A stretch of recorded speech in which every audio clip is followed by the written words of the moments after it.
Well, hello everyone. This is Dr. Eileen, and this is a daily dose of medicine walk. And for those of you who are listening in on Blog Talk Radio, this is Healing House Radio. So, we have another day and another question. And as always, we've got our official MCAT, Luna, and Sam is over taking a nap as usual.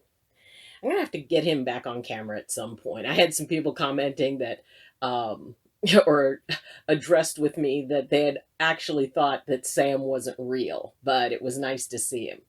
So, yeah, we'll see if we can wake him up from a nap at some point and he can get up on camera again. But until then, we have Luna, who, as soon as the lights go on and the camera gets turned on, she is all ready. So, but you need to go over here. There you go.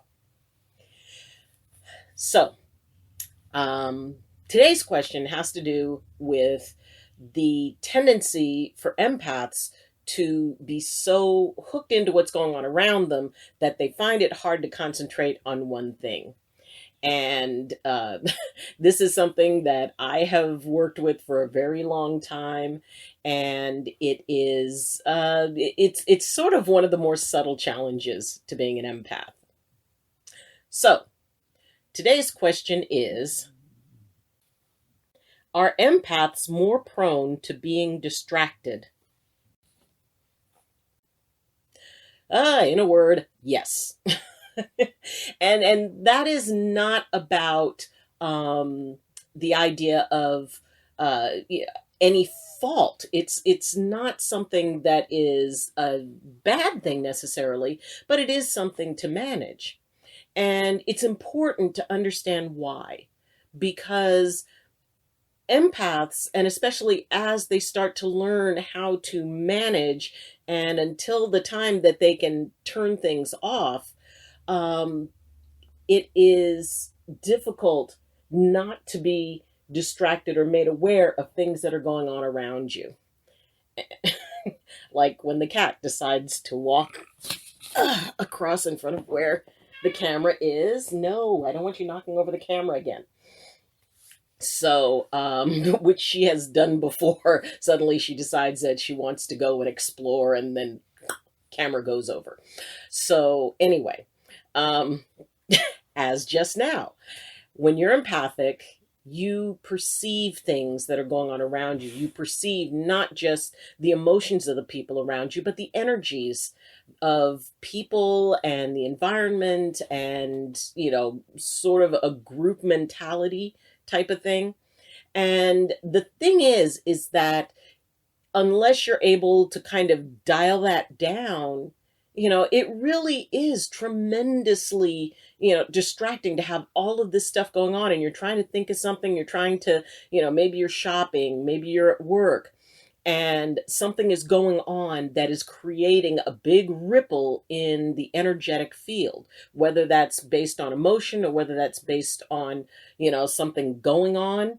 And it is hard not to get caught in it, because the empath in us automatically wants to locate it and bring it into correction, because that allows us to feel okay.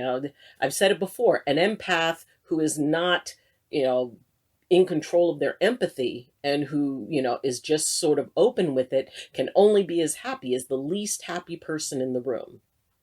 And the fact that people sense that on some level that you would be able to resonate, because that energy bounces back. So if they perceive that, then you are going to get interrupted a lot. You're going to have people, who suddenly it's like, oh, well, can I talk to you about something, when you're right in the middle of something you're working on? So yes, in a way, it is easy for empaths to be distracted. Now, how can we counteract that? First off, by understanding that separation of what is ours, what belongs to us, and what doesn't. And being able to consider that, okay, that wants my attention, but do I really need to give that my attention? If somebody is in an emotional state, or there's some sort of agitation that's going on, if it's really not necessary for you to get involved. And sometimes it's best to just let people work out what they need to work out. You've witnessed what they're going through, but it doesn't mean that you have to interact with it. And think of it as like you're going through a market, or you're going through, I remember back in the, like early or the late 70s, early 80s, I worked at an amusement park and I worked in the games department. And our whole goal was to try to get people to come to play our game, and rather than somebody else's, because then that meant that the profits for that game would go up, and there was always that excitement. And in fact, we would sometimes have competitions to see, okay, over the next hour, from this hour, from 2 o'clock to 3 o'clock, we're going to get as many people to play our game as possible. And whichever game got the highest score for that hour, the game workers would get some sort of prize. So, we would be calling people, hey, you, come on over, play this game. Oh, this prize is waiting for you. Wouldn't you like to win this prize? Wouldn't your kid love this prize? And so, in a way, empaths need to consider that just kind of walking in the world is sort of like walking through a game arcade. And people are, and it's like, hey, come over here, pay attention to this, pay attention to me. And to be able to just kind of keep your eyes forward, or just, wave and smile and just keep going and not get hooked in.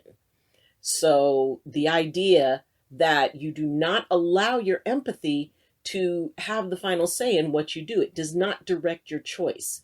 Empathy should not, and I love being an empath, and I have cultivated it and worked with it and honed those skills, and I take great joy in interacting with the world through empathy and through resonance. And yet, I will not allow my empathy to remove my conscious choice. I still have to make that choice. And empathy is going to want to do empathic stuff. It's like that member of the little council in your head. Well, your empathy holds a seat there, and it wants to feel and interact with everything. And you don't always let it, just like you don't always let your fear decide what you should do, or you don't always let your anger decide what you should do or what you should pay attention to. The conscious collective you has that choice. So if your empathy is pulling you to be distracted, if you're working on something that you need to focus on, then you take a breath, deal with it later, set it aside, notice it, and let it go, and focus on what you need to focus on. And it can take practice, but honestly, you'll be able to do this. And you will find that the more you consciously redirect what you need to focus on, that is also another excellent way to learn how to gain mastery over your empathy, and to be able to make it a choice rather than a reflex. So, don't pay too much attention to the hawkers unless you need to pay attention to them. If it's something that needs your attention, give it. But if it's not something that needs your attention, then set it aside and take care of what you need to take care of. Remember, empathy is a part of you. It's not all of you, and it doesn't get to make the choice. You choose. You use empathy as something that adds to what you think about in making your choice. And empathy is a very good thing to use as a tool to decide how you want to choose. It becomes a part of the evidence. It becomes a part of the research and information you have. You get information from what you see, you get information from what you hear, you get information from what you feel, and that empathic piece. But it's only a part of the information that is compiled for you to make the decision. Don't worry, it gets easier. And if you do find that you get distracted very easily, well, it probably just means that maybe you have a very strong empathic sense. But don't worry, you can do this. If I can do this, you can do this. So, thank you for joining me. And if you like the video, please press like. And if you have any questions, comments, or concerns, then please leave them in the comments.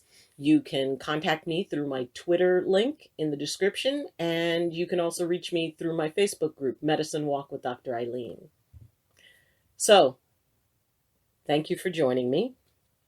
And as always, I wish you balance and I wish you blessings from my heart to yours.